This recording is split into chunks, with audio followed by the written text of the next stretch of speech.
ni fa sai lokacin da aka ce zan fito a ɗanka abin ɗin na danga jin daɗi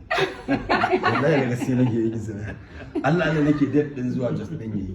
like ba mu taɓa fim ba da kai haka mu fito dai a ranar gaskiya za ka fito a babana congrats dai na ga ka samu aure haka ne alhamdulillah Allah ya ci thank you na gode ai gaskiya ne na ji daɗin wannan fim so ba mu taɓa fim da yalla bai ba kuma ya fito a babana so na ji daɗi sosai Allah ba mu sa sunan fim ɗin Kurici kuma a Jos muke ɗauka kuma a Jos muke kuma ya fito a dan iska shi ma ya faɗi na ra'ayin shi a'a shi ne mutum Allah kuma shi ne babban ɗansa alhamdulillah yau Yana sai da nufin. ni na saba fitowa ai Allah ya sani Allah ya sa su aure da jika na Zainab So, kin samu fitowa me kike nufi? a yasa wai yes to ni ma yanzu daga nan na fito ni ma da